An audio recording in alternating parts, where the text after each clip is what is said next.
Okay, hey everybody. Happy Friday to you. It's gonna be Ultraman today. Um, gonna share this with my page real quick so everybody knows that we're live and doing this. And hope you can hear me all right.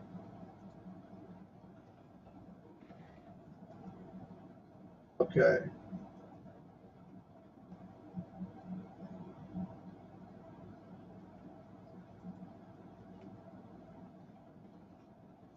making sure that we can hear everything okay. Do me a favor, hit in the. Hey Randy, cool man. Thank you very much. I appreciate it. That's what I needed to know. I am an old school kaiju fan from long ago, back when the old '60s stuff used to play on the weekends. You know that the old Saturday afternoon movie blocks um, was awesome. Randy, if you want to, Randy, hi Drew, how's it going, man? Do me a favor, if you guys want to enter into today's drawing to get the 11 by 17 custom piece, do me a favor and put in, hit the emoji on the video just to let me know that you're actually physically here so I can see it on the video later. Um, it doesn't matter what emoji button you hit as long as you hit a couple of emojis to show that you're here and that you participated in the live session. And then type in the keyword Ultraman so that you can enter into the drawing at the end of the video session. And you can go for the 11 by 17 piece that I'm going to do custom right after. So you guys can be in for that drawing.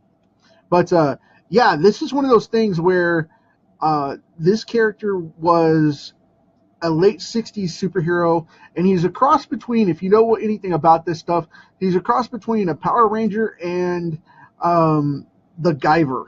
He fights monsters, and it's an alien being that an alien entity that took over a soldier, a Japanese soldier, and it's set in the future. He got put in this big bubble, and it changed his, it morphed his body and turned him into this superhero now to where he can become Ultraman, which is this alien race's gift to Earth for stopping the alien monsters that they set free and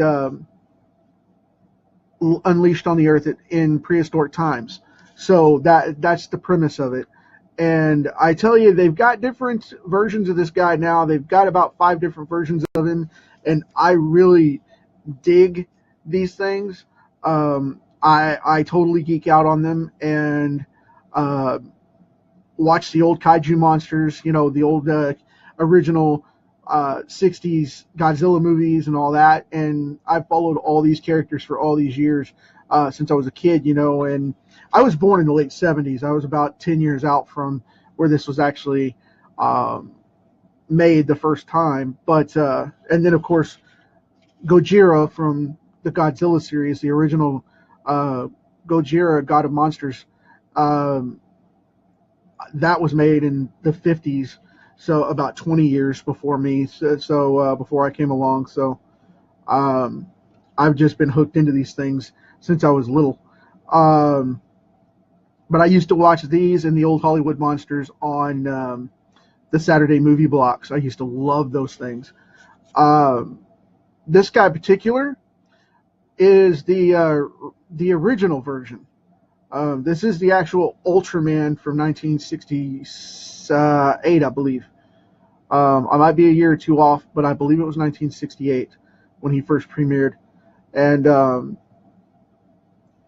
he fought he fought a big alien lobster. It was a crab lobster type of monster. It was funny.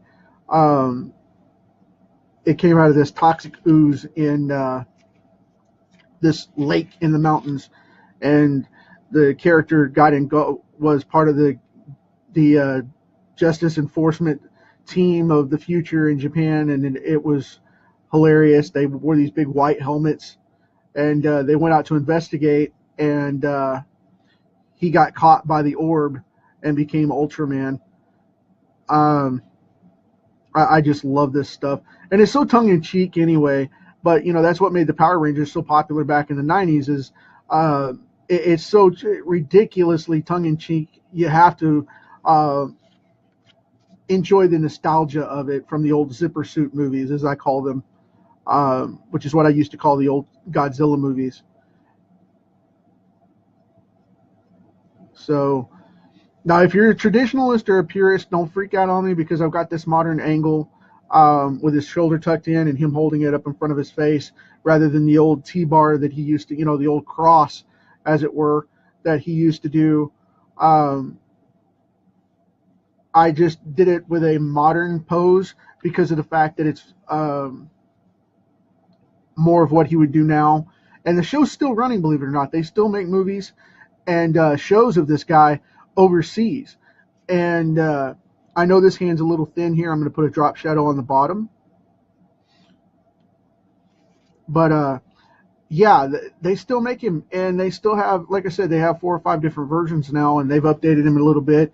And they have a series and a couple video games and things like that over there that are really, really just booming right now, especially with Pacific Rim and the new kaiju monsters and the modern effects, and then the Titans series they had over there for a while. It's just a bunch of stuff going on, where their version of the Titan gods came up and tried to destroy the planet and whatever. I still haven't seen that yet because I can't get it. I can't get a. I don't normally say can't because I hate that word, but I haven't found a good dub version of it yet. I'll put it that way, a subtitled version. I've ordered 3 copies of it, and they've all been German or Italian, and they don't have an English sub version yet. So if you guys know of where to get a good copy of that, let me know, because I would really like to see it at least once. But I don't read or speak German and Italian yet. So I am working on it. I am taking German classes right now, matter of fact. The internet is all powerful. It is the new Oz, as it were. So I'm going off on that to figure that out and get that done. But anyway, as far as this guy goes, it's going to come off real quick here because this is very simple, very clean, and he is all silver and red, and his eyes were actually these grid bubble headlight covers. That's what they were. They were fog lamp covers, and that's the reason for the odd shape of them. And it just cracked me up when I saw him the first time because it's just like he looks like a car. I was, oh good Lord, maybe 5 or 6 when I saw him the first time, and I used to beg to watch these shows, and it used to drive my mom crazy, and just good times, man, just good times. I love this character a lot, and I read a lot of manga stuff, and I actually prefer it over a lot of the comics we have these days, especially because it just doesn't have the heart or the character that a lot of this stuff does. And I'm trying to get more American comic creators to step into this type of openness with their stuff. Don't be so restrictive to where you feel you have to be a flash in the pan and do everything that everybody else has already done. Open your mind a little bit and look for variations of this stuff, because not all of it has to be restricted to classic superheroes, the superhero stuff, but especially in the modern age where everybody wants to draw and write stories of, making them more human, making them more conditioned, making them have lifestyle situations, and it's ridiculous. I hate that stuff. What ends up happening is it gets to where it's so extreme with the opposite end that no one has anything going on. You know what I mean? So they end up losing out because everybody wants to make the soaps and make everybody on the front end. And they say, okay, well, he's a superhero, yes, but the front end story is he's going to deal with his latest love interest or his latest girlfriend or her latest boyfriend or girlfriend or however you want to do it. And it's just give me an action oriented story and make it more like modern television. Because the funny thing is, if you write it like a serial, like modern television, you end up getting continuity, okay? Whether you believe it or not, you end up getting continuity. And that's the best way to write comics because of the fact that it has to have continuity to make it continue on the story. Otherwise, people get bored with it if it's just a big one shot and it's the same thing, or if it's a one trick pony because you don't plan anything out from month to month. That's why these big companies, like Marvel used to do, and like DC still does, I'll rephrase that because they used to as well, because the continuity now is just freaking blown out of the water. But the bottom line is go in and set your series with the continuity in mind to run for 50 issues or 60 issues and make those stories count. And you can have individual story arcs throughout without a problem. Everybody goes, well, I don't want to write 50 issues because I'll get bored because I know what's going to happen. Well, think about it. What you do is you make your main plot line into big story arcs, and then you write your smaller, more entertaining monthly arcs as subplots in that. And when you do it, you end up writing out way better comics, because what happens is it goes off of that main arc, which you know what's going to happen, but then that monthly issue, that specific issue for the month, has that unique little twist and subplot. That's where you make your action happen and you make your fun come out of it to keep yourself from getting bored to death. So many people think they have to write an epic odyssey, but you don't have to do it that way. You can make sub arcs and make the stuff flow out, but you don't have to put your first best story into it and not make it play out. You can make it string out for a while, but then you also can cut it off anytime you see fit, because if it runs its course, it runs its course. That's the whole point. Then you go off to another set and you just do your thing that way. But you don't have to be as rigid and black and white as people keep thinking they have to be with this stuff, because then all you end up doing is making dull comics from one spectrum to the opposite end of the plate, to where it goes, this side we've got drama, this side we've got action, this side we've got social issues up here, then we've got the good versus the evil, and the moral issues of the comic and the action conflict. Again, use it as a sliding scale and go back and forth and up and down, and meet it in the middle somewhere. It doesn't have to be on point every time. You can move it left or right, and look at it as a sliding scale and think about it that way, because so many people want to do so many different things, and they think that superheroes are just the bottom line. Remember, comics are a medium, not a genre. So think about what you're going to do with your story arc, because you can do that in any comic book. I've seen some of the best mangas I've ever read were about golf and about tennis and about basketball and baseball and typical sports of life. And it's just crazy. You don't have to use just superheroes. Some of the romance stuff is really, really intense. I dig that a lot. You don't have to make it all about what's going on just in superhero genres. Get out there and make it.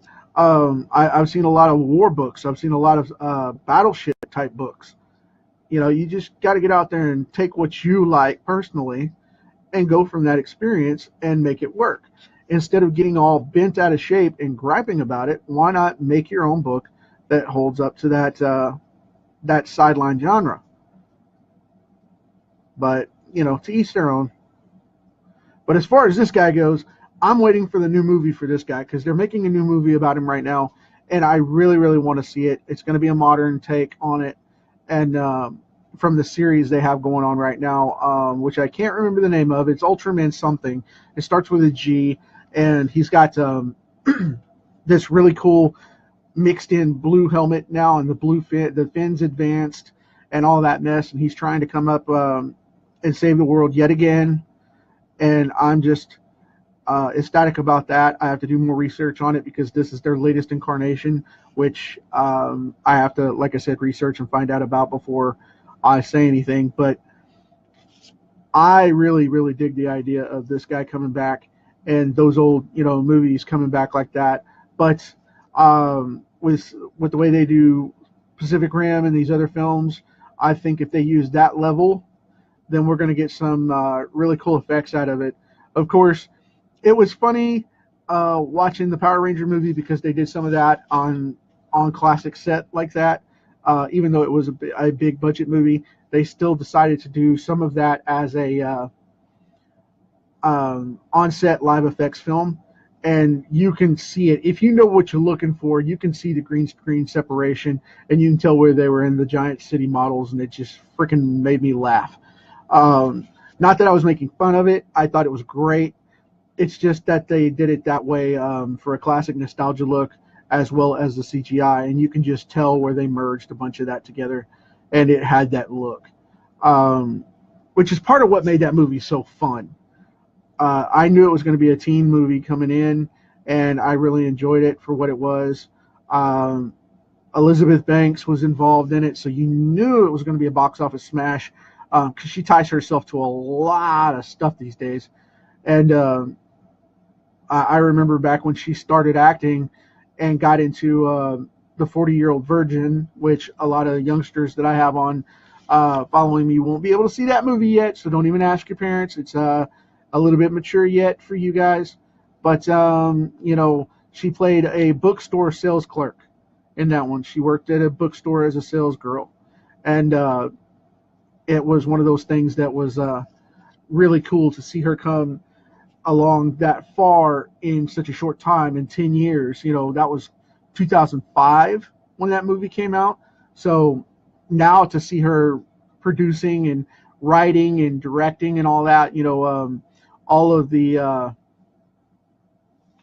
what are they, the college kids singing, what are those movies, Pitch Perfect. She's doing, she wrote most of those and directed a lot of those, a lot of that stuff, and was an extreme force for those films being made. And they were box office smashes, and I'm a family guy, so I had no problem watching them, and I actually dig them because they had decent music in them. But some of those films go off the deep end, and they were fun family comedies, but she's attached to a lot of stuff. She was in the Hunger Games as well, and if I remember right, she was an executive producer on that. And I know she didn't write it, of course, but yeah, she was an executive producer on it, and that's just one of those things. She was in the Power Ranger film as Rita Repulsa, and they're co-oping with the new Ultraman film as well. So I'm hoping that they match it up, but we'll see. You never know. But anyway, I ramble on. So now this guy, I'm going to leave him open because this guy just has this great look about him. Very simple, very clean, and I don't want to go detailing too much. I just want to give him a little bit of life to pop. But he's got kind of this Sharkman thing going on, and it's based off of the alien species that created him, which they don't show until later in the series, and they kind of hint at them, and they look a little bit like this, but they don't look exactly like that, of course. It's not a literal translation of the alien itself, but you guys can research it and check it out and see more of what's going on with him. I really, really enjoy this guy, and like I said, I'm glad they're bringing him back. I have the original 60s series on DVD, and I just love that thing. Many a night, if I need something just to waste away the time in the background as noise while I'm working on tying up projects or whatever, I'll pop it in the into the computer and the DVD player and play it out that way. But here we have Ultraman. I'm going to call it good here. Matt. Hey, man. Thanks for making it, man. I got some info for you on your cards, by the way. I'll catch you afterward. Uh, did you did you guys pop into Be Sure and List? So did you still apply for the giveaway, Matt? If you guys Dennis, if you guys are still around, man, pop on, hit the likes, hit the emojis, and let me know that you're here so I can see your symbol go across. And then pop in the word Ultraman because I'm about to make this drawing so that we can give it away. Drawing as in drawing the winner, not drawing as in drawing the finished piece. But I want to show you guys what's going on with that. Let's see here. I'm going to go ahead and make the drawing. I'll give you guys like 3 minutes left, and then I'll keep touching up on this thing, and then we'll see who's going to get the 11x17 Ultraman custom drawing sent out to them. If you're not in the U.S., I do request that you cover shipping on that, and I'll get with you about that if you're the winner. But if you are stateside, then no problem. I'll send it to you for free. No problem. But yeah, I'm going to be knocking this out here shortly, and we're going to go from there because I have Kevin West, his Electra from last week. I've got that sitting over here on the side, and I'm not going to show it till it's done because I promised I wouldn't. But yeah, because he wants to be surprised, so I'm going to show that once it's finished up. And I'm going to be drawing this Ultraman custom piece this weekend so that you guys will have that go out on Monday. But yeah, my postman went weird on me and kept bringing stuff back. And I've got to get Mr. Matthew Blake Becker his cards that I did forever ago. And I'm going to take them down to the airport and send them out to him with this other thing for Jason. And then this one, the Black Panther piece for Jason. It goes out tomorrow morning. And then I've got this one for Kevin going out on Monday. But yeah, I've got him some information because I already got his postmark on it and all that. And I got the sticker on it and all that. I just got to send it out to him. But anyway, so I'm giving this a couple minutes, guys. I'm going to go ahead and make it. Audrey, hey, thanks for coming on. If you want to be in the drawing, I'll give you 30 seconds to post real quick. Hit the emoji on the video to let me know that you're actually here so I can track it. And type in the word Ultraman in the comments if you want to be entered into the drawing for the 11x17 custom piece. Go ahead and do that now, please, if you want to, because I'm about to call it.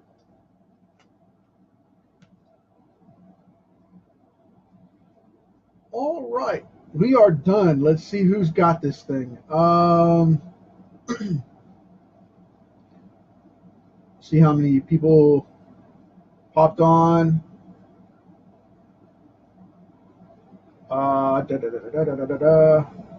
Hey, Jason, you crack me up, man.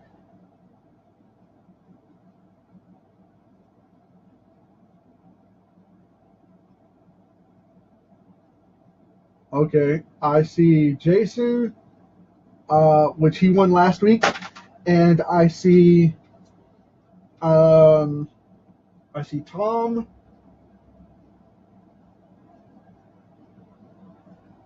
Okay, you guys be sure and put in the comments the word Ultraman if you want to enter, because otherwise we're gonna call this quits, and I'm gonna call it because I only see 3 at this moment right now.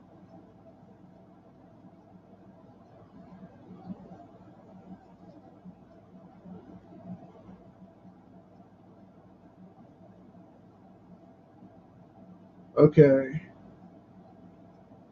All right. I'm going to go ahead and spin it. Have a randomizer. And